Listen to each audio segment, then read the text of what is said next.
dear student, today we will discuss about kingdom Protista. As you all know that we have finished about kingdom bacteria, and I hope that you well understand that what are bacteria and what is the nutrition of bacteria. So today's topic is kingdom Protista.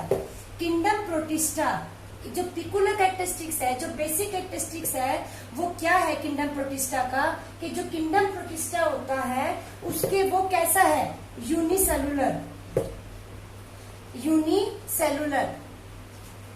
Kingdom protista कैसा है, unicellular. ये kingdom protista पहला group है जो eukaryotic. हमने Monera पढ़ा था जो कैसा था, यूनिसेलुलर तो था लेकिन प्रोकैरियोटिक, जिसमें वेल डिफाइंड ट्रू न्यूक्लियस नहीं था। लेकिन इसके अंदर वेल डिफाइंड ट्रू न्यूक्लियस भी प्रेजेंट है। और कैसे है ये, यूनिसेलुलर। ये किंगडम प्रोटिस्टा की अगर हम हैबिटेट की बात करते हैं कि ये कहाँ रहते हैं, तो ये कहाँ रहते हैं, सी में, पोन्ड्स में, लेक्स में, मॉइस्ट सॉइल, ठीक है। और जो एक्वेटिक अगर हम इनके हैबिटेट देखें वाटर के अंदर, तो अकेला प्रोटिस्टा 95% ऑफ प्लैंकटन को कवर करता है। प्लैंकटन क्या होते हैं, माइक्रोस्कोपिक ऑर्गेनिज्म जो फ्रीली फ्लोट करते हैं सरफेस के ऊपर वाटर के। इन प्लैंकटन को हमने दो पार्ट में डिवाइड करा है, फाइटोप्लैंकटन और जूप्लैंकटन। जो प्लांट है जो माइक्रोस्कोपिक फ्रीली फ्लोट करते हैं वो फाइटोप्लैंकटन, और अगर एनिमल है जो फ्रीली फ्लोट करते हैं तो उन्हें हम क्या नाम दे देंगे, जूप्लैंकटन का नाम देते होते हैं। ये जो प्रोटिस्टा है ये स्मॉल साइज के हैं, यूनिसेलुलर है, यूकैरियोटिक होते हैं, और इनके अंदर जेनेटिक मटेरियल डीएनए प्रेजेंट होता है। यूकैरियोट है तो सभी वेल डिफाइंड जो सेल ऑर्गेनली है वो भी प्रेजेंट है। और राइबोसोम कितने एस का होगा, 80 एस का। कितने एस का होगा, 80 एस, क्योंकि हम पढ़कर आ रहे हैं प्रोकैरियोट में राइबोसोम 70 एस का होता है, और यहाँ राइबोसोम कितने एस का होगा, 80 एस का। नेक्स्ट है कि ये जो किंगडम प्रोटिस्टा है इसके अंदर मूवमेंट कैसे होता है, कैसे ये लोकोमोशन करते हैं, तो इसके अंदर लोकोमोशन सूडोपोडिया की मदद से भी होता है। सूडोपोडिया, ये सूडो मतलब फॉल्स और पोडिया मतलब फिट। फॉल्स फिट होते हैं जो बॉडी के ऊपर बनते हैं और मूवमेंट के अंदर हेल्प करते होते हैं। ये सूडोपोडिया 4 प्रकार के होते हैं। Number 1 lobopodia.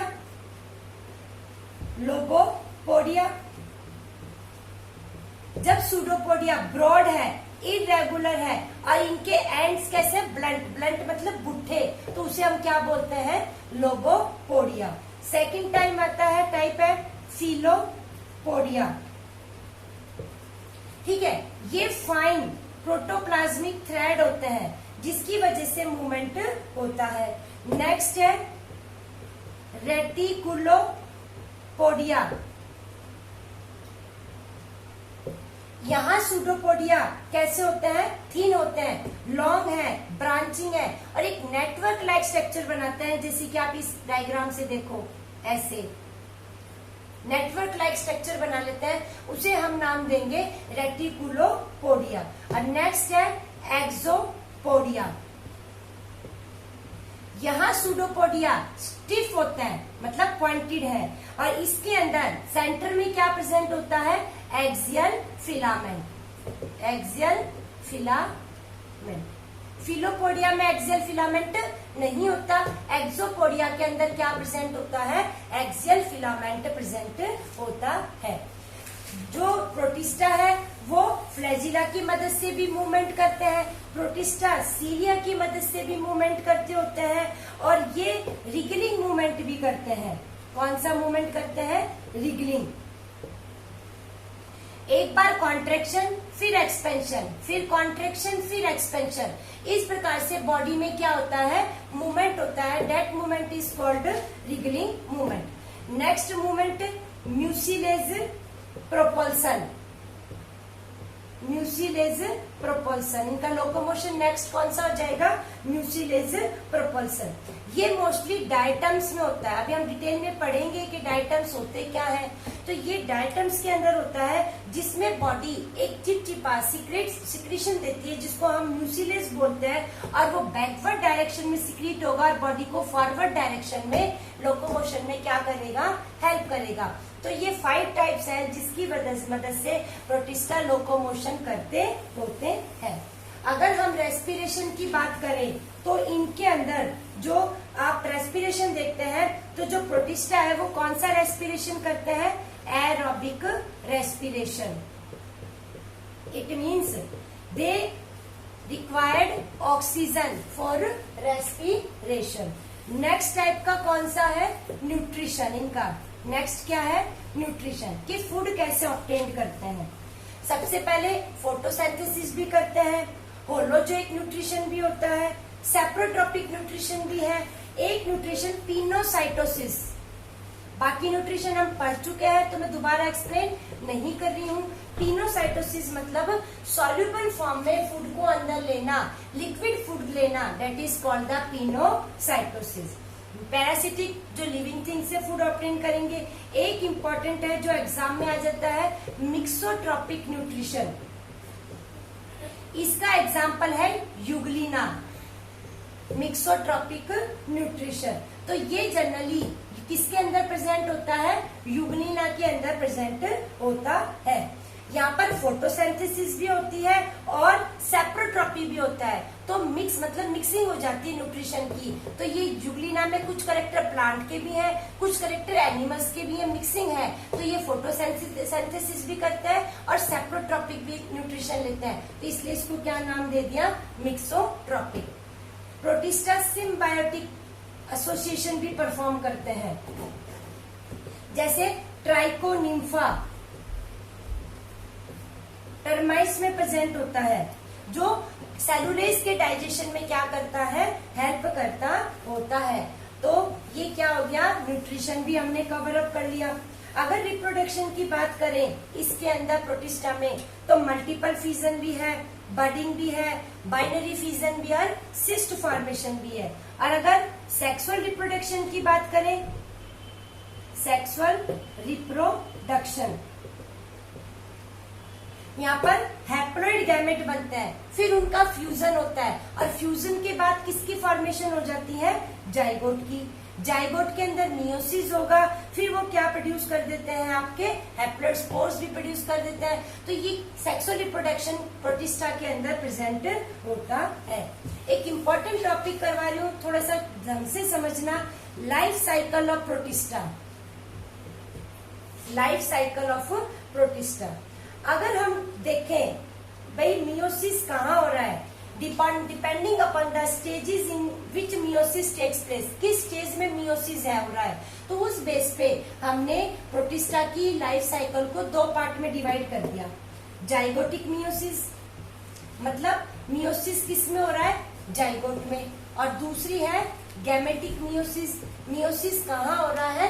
गैमेट्स के अंदर। तो ये 2 प्रकार की लाइफ साइकिल है। मियोसिस आपको बहुत अच्छे से पता है, जिसमें chromosomes number reduce to half हो जाता है, तो उसे हम क्या बोलते हैं? मियोसिस। और अगर जाइगोट में हो रही है तो उसे हम बोलेंगे जाइगोटिक मियोसिस, और अगर गैमेट में हो रही है तो उसे हम क्या नाम दे देते हैं? Gametic meiosis. अब एक चीज ढंग से समझना, थोड़ा सा देखो, जो जाइगोटिक मियोसिस है उसके अंदर जाइगोटिक मियोसिस, जो सोमेटिक फेज होती है, सोमेटिक फेज जो रिप्रोडक्शन में हेल्प नहीं करती, मतलब जो वेजिटेटिव बॉडी है, सोमेटिक फेज जो है वो कैसी होती है? इसके अंदर हैप्लॉइड। कैसी होती है? हैप्लॉइड। मतलब एक अडल्ट आया, ठीक है, इसके अंदर कौन सा प्रोसेस होगा? माइटोसिस। अडल्ट क्या है? एन। और माइटोसिस होकर ये क्या प्रोड्यूस कर देंगे? गैमेट्स। और ये गैमेट्स भी कैसे होंगे? N condition. इन गैमेट्स में फर्टिलाइजेशन होगा, फर्टिलाइजेशन, फ्यूजन हो जाएगा, और क्या प्रोड्यूस करेगा? जाइगोट। और जाइगोट कैसा होगा? 2-1। फिर इस जाइगोट में क्या हो जाएगा, मियोसिस, और क्या प्रोड्यूस हो जाएंगे, यंग इंडिविजुअल, यंग इंडिविजुअल, और ये यंग इंडिविजुअल, एंड फिर इसमें ग्रोथ होगी और क्या प्रोड्यूस हो जाएंगे, अडल्ट एंड। तो मेन जो सोमेटिक बॉडी है वो कैसी है, हैप्लॉइड। तो जो सोमेटिक, यहाँ पर देखो सिर्फ मियोसिस कहाँ हो रहा है, जाइगोट के अंदर, तो इसलिए इसको क्या नाम दिया है, जाइगोटिक मियोसिस। यहाँ पर सोमेटिक फेज कैसी होगी, हैप्लॉइड होगी, और ये जो लाइफ साइकिल है पूरी हैप्लॉन्टिक बोली जाएगी। कैसी बोली जाएगी, हैप्लॉन्टिक, क्योंकि सिर्फ एक जाइगोट ही कैसा है, 2-1 है, बाकी सारे स्ट्रक्चर कैसे हैं, एन हैप्लॉइड। तो हम जाइगोटिक मियोसिस को कौन सी लाइफ साइकिल बोलते हैं, हैप्लॉन्टिक लाइफ साइकिल का नाम देते होते हैं। आई बात, एक डिप्लॉइड स्ट्रक्चर कौन सा होगा, खाली जाइगोट ही होता है। समझ में आया इतना। तो जो मियोसिस कहाँ होगी, जाइगोटिक, और गैमेट में मियोसिस कैसी हो जाएगी, गैमेटिक होती है। आई इतनी बात समझ में। यहाँ पर गैमेट्स माइटोसिस प्रोसेस के दौरान प्रोड्यूस्ड होंगे, और गैमेटिक लाइफ साइकिल में गैमेट्स मियोसिस के दौरान प्रोड्यूस्ड होंगे। फिर से देखो एक बार, गैमेटिक मियोसिस देखो, अडल्ट, ये है गैमेटिक मियोसिस, अडल्ट कंडीशन 2-1 होगी, और 2-1 मियोसिस होगा, क्या प्रोड्यूस हो जाएंगे, गैमेट्स। गैमेट्स में क्या होगा, फर्टिलाइजेशन होगा, फिर क्या प्रोड्यूस होगा, जाइगोट, और जाइगोट कैसा होगा, 2-1, फिर इसकी ग्रोथ होगी, और ग्रोथ के बाद वो क्या बना लेगा, अडल्ट 2-1। तो सिर्फ एक गैमेट ही कैसा स्ट्रक्चर है, एंड बाकी सारे कैसे हैं, यहाँ पर 2-1 है, इसलिए इस लाइफ साइकिल को हम नाम देते हैं डिप्लॉन्टिक। तो जाइगोट में सोमेटिक फेज कैसी थी, हैप्लॉइड, यहाँ सोमेटिक फेज कैसी है, डिप्लॉइड। यहाँ पर सिर्फ गैमेट, देखो गैमेट के लिए मियोसिस हुआ है, इसलिए इसको हमने क्या नाम दे दिया, गैमेटिक मियोसिस। बाकी पूरा ये भी 2-1 है, ये भी फर्टिलाइजेशन के बाद 2-1, तो इसलिए इस लाइफ साइकिल को हम क्या नाम दे देंगे, डिप्लॉन्टिक लाइफ साइकिल का नाम देते होते हैं। इतना क्लियर हुआ आपसे, ठीक है। तो zygotic meiosis, haplontic, gametic meiosis, diplontic. वहां जाइगोटिक में सोमेटिक फेज एन होगी, यहाँ सोमेटिक फेज 2-1, वहां जाइगोट में मियोसिस होती है, यहाँ गैमेट के अंदर मियोसिस होती है। क्लियर हुआ इतना। नेक्स्ट है groups of protista. Groups of protista क्या है, ग्रुप्स ऑफ प्रोटिस्टा। अगर हम प्रोटिस्टा को देखें तो हमने प्रोटिस्टा को कितने पार्ट में डिवाइड कर दिया, 3 पार्ट में। कौन कौन से हैं, फोटोसिंथेटिक,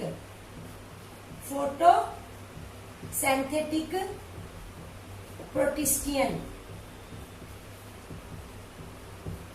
दूसरा कौन सा है, स्लाइम मोड्स, तीसरा कौन सा है, प्रोटोजोआन प्रोटिस्ट।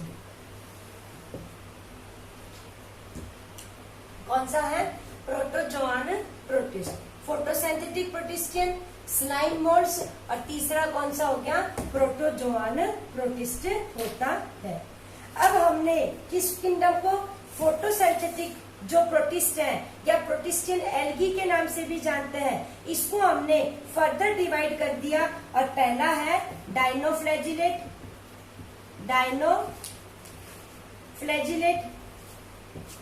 दूसरा है डायटम्स, कौन सा बन जाएगा इसके अंदर, डायटम्स होता है, और जो तीसरा ग्रुप बनेगा वो तीसरा ग्रुप कौन सा है, यूग्लिनोइड्स। फिर स्लाइम मोड्स को हमने एसेलुलर स्लाइम मोड्स और सेलुलर स्लाइम मोड्स में डिवाइड कर दिया। किसमें कर दिया, एसेलुलर स्लाइम मोड्स और सेलुलर स्लाइम मोड्स में डिवाइड कर दिया। इसी प्रकार प्रोटोजोआन प्रोटिस्ट को हमने फर्दर 4 टाइप्स में डिवाइड कर दिया। सबसे पहला कौन सा आता है, जूफ्लैजिलेटा, जिसे हम दूसरा नाम दे रहे हैं मैस्टिगोफोरा, क्या नाम दे रहे हैं? मैस्टिगोफोरा। दूसरी क्लास है सार्कोडीना। तीसरा है स्पोरोजोआ और लास्ट है सीलिएटेड प्रोटोजोआ। इस पूरे चैप्टर में हमें ये सभी टॉपिक डिटेल के अंदर कवर करने हैं। तो वन बाय वन हम इन्हें पिकअप करते हैं। सबसे पहले हम कौन सा लेंगे? फोटोसिंथेटिक प्रोटिस्टियन। ये फोटोसिंथेटिक जो प्रोटिस्टियन है ये कैसे है? हेट्रोजीनियस एग्रीगेशन, मतलब डिफरेंट ऑर्गेनिज्म का एक ग्रुप है, heterogeneous aggregation. Chlorophyll A present होता है, फोटोसिंथेसिस परफॉर्म करते हैं, नाम ही से ही पता लग रहा है फोटोसिंथेसिस। एम्ब्रियो स्टेज एब्सेंट होती है, एम्ब्रियो स्टेज एब्सेंट। एक्वेटिक भी हो सकते हैं और सेमी एक्वेटिक भी, मतलब वाटर के सरफेस पे भी फ्रीली फ्लोट करेंगे और पानी में भी पाए जाते होते हैं। अगला ये क्या कहता है? जो सेक्स ऑर्गन है वो नॉन जैकेटेड है। सेक्स ऑर्गन कैसे है? नॉन जैकेटेड, मतलब किसी से भी कवर अप नहीं होते, कोई कवरिंग नहीं होती है। तो सेक्स ऑर्गन कैसे हो गए? नॉन जैकेटिक होते हैं। ये जो प्रोटिस्टियन एल्गी है पूरे फाइटोप्लैंक्टन का 95% पार्ट ऑक्युपाई करती हैं और जितनी अर्थ पे फोटोसिंथेसिस है उसके अकेले 80% फोटोसिंथेसिस में कौन हेल्प करता है? फोटोसिंथेटिक प्रोटिस्टियन एल्गी हेल्प करती है। सबसे पहले हम उठाते हैं इनका पहला group, that is dinoflagellate. Dinoflagellate ये क्लास डायनोफाइसी से बिलोंग करते हैं, डायनोफाइसी से बिलोंग करते हैं। कौन सी क्लास से बिलोंग करते हैं? डायनोफाइसी से। इस डायनोफ्लैजिलेट को हम गोल्डन ब्राउन फोटोसिंथेटिक प्रोटिस्टा के नाम से भी जानते होते हैं। यूनिसेलुलर है, बाइफ्लैजिलेटेड, 2 फ्लैजिला होते हैं और गोल्डन ब्राउन एल्गी के नाम से भी जानते हैं, क्योंकि इनका मोस्टली कलर कौन सा है? Golden brown. वैसे तो रेड भी है, ग्रीन भी है, ब्लू भी होता है। यूनिसेलुलर है, बाइफ्लैजिलेटेड होते हैं। एक जो डायनोफ्लैजिलेट है ये क्या करते हैं? एक लार्ज एरिया तक, कुछ किलोमीटर तक पूरे जो वाटर बॉडी है उसको कवर अप कर लेते हैं और उसका कलर कैसा हो जाता है? Red colour. तो जो पूरा एरिया है वाटर का वो रेड अपीयर होता है, जैसे किसी ने रेड कारपेट उसके ऊपर बिछा दिया है। तो इसीलिए ये जो डायनोफ्लैजिलेट है क्या कॉज करते हैं? Red tides. क्या कॉज करते हैं? Red tides. और पर्टिकुलर उसका एग्जाम्पल है गाइनोलेक्स, केरेटियम। गाइनोलेक्स और केरेटियम, ये जो स्पीसीज है क्या कॉज करती हैं? Red tides. और ये क्या है? डायनोफ्लैजिलेट, मतलब रेड कलर होने की वजह से पूरे वाटर बॉडीज पे कवर अप हो जाती हैं और एक रेड कारपेट जैसे अपीयरेंस देती हैं, इसलिए उसको हमने क्या नाम दे दिया? रेड टाइड का नाम देते होते हैं। न्यूट्रिशन, क्लोरोफिल ए है तो ऑब्वियस सी बात है क्या परफॉर्म करेंगे? फोटोसिंथेसिस। एक और इम्पोर्टेंट है इसमें कवरिंग। अगर हम कवरिंग देखें तो कवरिंग के बेस पे ये 2 प्रकार के हैं, अनआर्मर्ड और दूसरा है आर्मर्ड। अनआर्मर्ड मतलब इनके ऊपर एक स्मूथ कवरिंग प्रेजेंट होती है। जैसे एग्जांपल है इसका नॉक्टिल्यूका, ठीक है, स्मूथ पेलिकल होती है। जबकि आर्मर्ड के ऊपर जो कवरिंग है उसको हमने नाम दे दिया थीका। और ये 2 पार्ट से मिलकर बनी है, एपिथीका और हाइपोथीका। एक छोटी कवरिंग, नीचे वाली कवरिंग और एक ऊपर वाली हाइपो मतलब बिलो, एपी मतलब अबव। तो ये एक कवरिंग जैसे कि इस प्रकार से नीचे वाली कवरिंग और ऊपर वाली कवरिंग होती है। अगला एक और इम्पोर्टेंट बात, इन डायनोफ्लैजिलेट्स में ग्रूव्स प्रेजेंट होते हैं, डिप्रेशन प्रेजेंट होते हैं। तो वो ग्रूव्स दो प्रकार के हैं, एक सर्कुलर है और दूसरा कौन सा है, ट्रांसवर्स ग्रूव। ठीक है, एक सर्कुलर होता है और दूसरा कौन सा हो जाता है, ट्रांसवर्स ग्रूव होता है। जो सर्कुलर है इसे हम नाम देते हैं सिंगुलम। ठीक है, और दूसरा one is circular and transverse, एक सर्कुलर एक ट्रांसफर, जिन्हें हम क्या नाम दे देते हैं, गलत बोल गई, सिंगुलम। सिंगुलम। और जो अदर ग्रूव है वो कैसा होता है, लॉन्गिट्यूडनल। कैसा होता है, लॉन्गिट्यूडनल। इस ग्रूव्स को हम क्या नाम देते हैं, सुल्कस। जैसे कि ट्रांसवर्स ये ग्रूव है, ये ऊपर कवरिंग है, ये इस प्रकार से,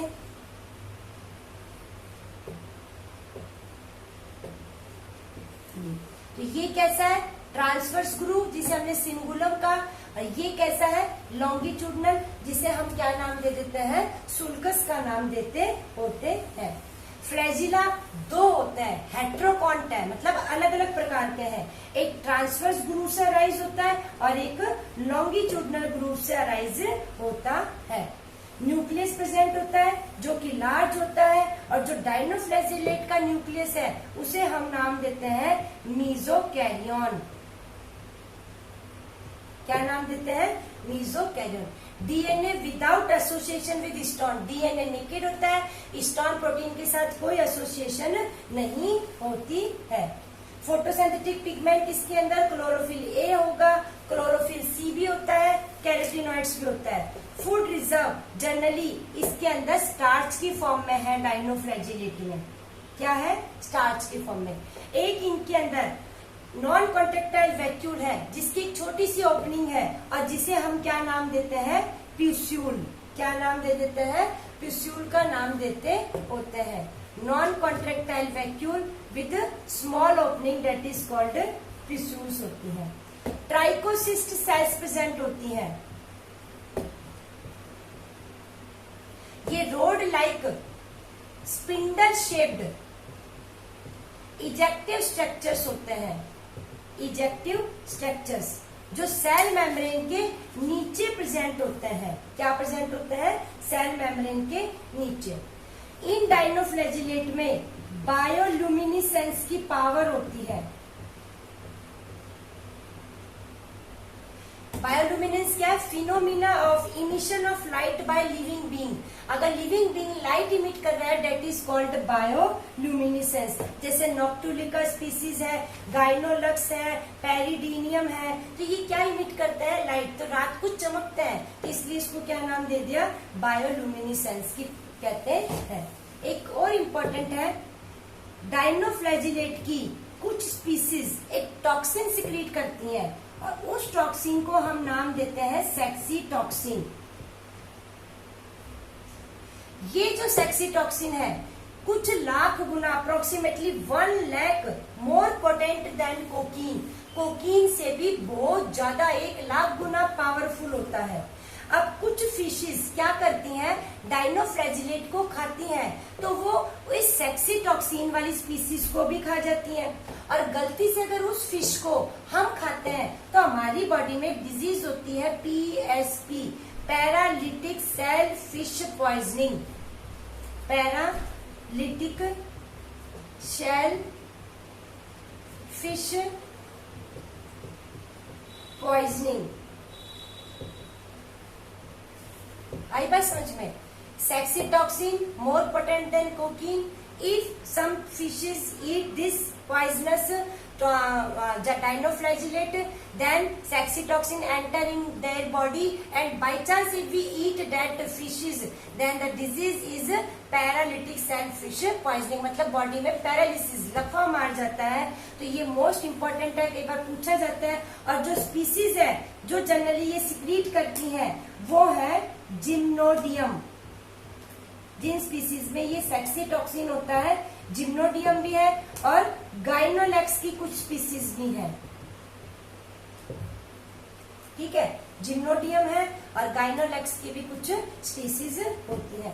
ए सेक्सुअल रिप्रोडक्शन स्पोर्स से भी होता है, सिस्ट से भी होता है। सेक्सुअल रिप्रोडक्शन आइसोगैमिस भी होगा, एनाइसोगैमिस भी होगा, एनाइसो, ठीक है। दोनों गैमेट सिमिलर हो मॉर्फोलॉजिकली फिजियोलॉजिकली तो उसे हम नाम देंगे आइसोगैमेट्स, और अगर मॉर्फोलॉजिकली डिफरेंट है, फिजियोलॉजिकली सिमिलर है, तो उसे हम क्या नाम दे देंगे, एनाइसोगैमेट्स। क्लियर हुआ इतना टॉपिक। नेक्स्ट है डायटम्स, सेकंड ग्रुप है इसका डायटम्स। इसे हम गोल्डन एल्गी भी बोलते हैं। क्या नाम देते हैं, गोल्डन एल्गी के नाम से भी जानते होते हैं। तो ये क्या है, डायटम्स है। डायटम्स जो है वो किस फाइलम से बिलोंग करते हैं, बेसिलेरियोफाइटा।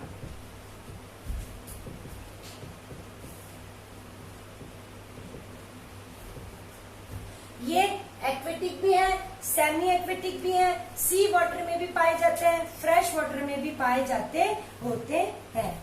टोटल 50% फाइटोप्लैंक्टन अकेले कौन ऑक्युपाई करता है, डायटम्स। जो एक्वेटिक एनिमल्स हैं उनको फूड का भी काम करते हैं, मतलब उनको फूड प्रोवाइड करने का काम करते हैं। अगर एक 60 टन की ब्लू व्हेल है तो उसमें अकेले 2 टन क्या प्रेजेंट होंगे, डायटम्स। मतलब 60 टन की ब्लू व्हेल में 2 टन क्या प्रेजेंट है, डायटम्स प्रेजेंट है। इनकी डिफरेंट डिफरेंट फॉर्म है, सर्कुलर भी है, सेमी सर्कुलर भी है, रेक्टेंगुलर भी है। अगर सिमेट्री की बात करें तो इनमें रेडियल सिमेट्री भी है। इस सिमेट्री को हम दूसरा नाम सेंट्रिक सिमेट्री भी बोलते हैं। अगर टॉप टू बॉटम किसी भी प्लेन से काटें तो 2 इक्वल पार्ट में हो तो वो रेडियल सिमेट्री। बाइलेटरल सिमेट्री भी है जिसे हम पिन्नेट भी बोलते हैं।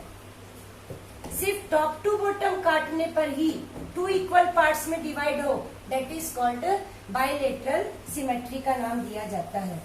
इनकी आउटर कवरिंग को हम नाम देते हैं फ्रस्ट्यूल। इनकी आउटर कवरिंग को हम क्या नाम दे देते हैं, फ्रस्ट्यूल का नाम देते हैं, जो सिलिका, सेलुलोज और पैक्टिन सब्सटेंस की बनी हुई होती है। न्यूक्लियस प्रेजेंट होता है और कैसे होते हैं, uninucleate. Photosynthetic pigment chlorophyll A भी है, क्लोरोफिल सी भी है, और कैरोटीनॉइड्स भी प्रेजेंट होते हैं। एक स्पेशल पिगमेंट होता है दैट इज फ्यूकोजेंथीन, जो जनरली ब्राउन एल्गी में प्रेजेंट होगा। जो कैसा कलर प्रोवाइड करेगा, ब्राउन कलर प्रोवाइड करता है। न्यूट्रिशन फोटोसिंथेसिस होगा, और जो रिजर्व फूड है दैट इज ल्यूकोसिन। कौन सा है, ल्यूकोसिन प्रेजेंट होता है। लाइफ साइकिल जो है वो कौन सी होगी, गैमेटिक मियोसिस। कौन सी लाइफ साइकिल होगी, गैमेटिक मियोसिस होती है। जो डायनोफ्लैजिलेट था उसमें कुछ स्पीसीज में गैमेटिक है, कुछ स्पीसीज में कैसी है, जाइगोटिक मियोसिस होती है। यहाँ पर कौन सी लाइफ साइकिल होगी, गैमेटिक मियोसिस होती है। सेक्सुअल रिप्रोडक्शन आइसोगैमस भी और एनाइसोगैमस भी प्रेजेंट होते हैं। नेक्स्ट ग्रुप है इसका यूग्लिनोइड्स। कौन सा ग्रुप है, यूग्लिनोइड्स। किस क्लास के अंडर आता है ये, फाइटोमेस्टिगोफोरा। फाइटोमेस्टिगोफोरा। और फाइलम कौन सा हो जाएगा, यूग्लिनोफाइटा।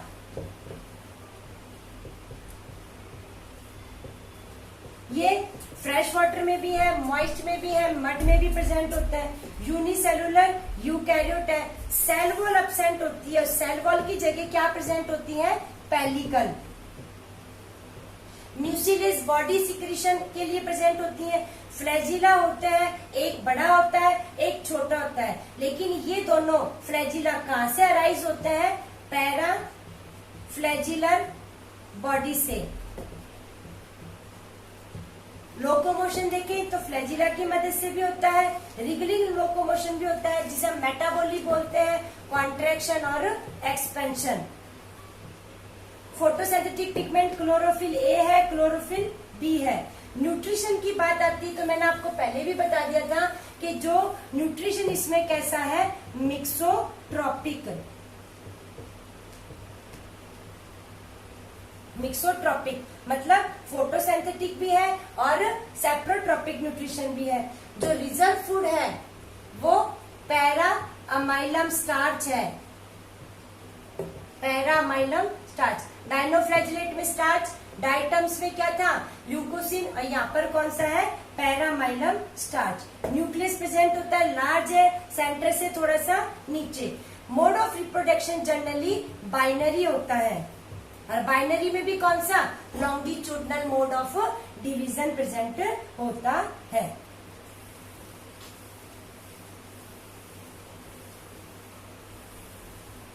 नेक्स्ट वीडियो में हम कवर करेंगे कंज्यूमर डीकंपोजर प्रोटिस्ट, जिसे हमने नाम दिया है स्लाइम मोल्ड्स।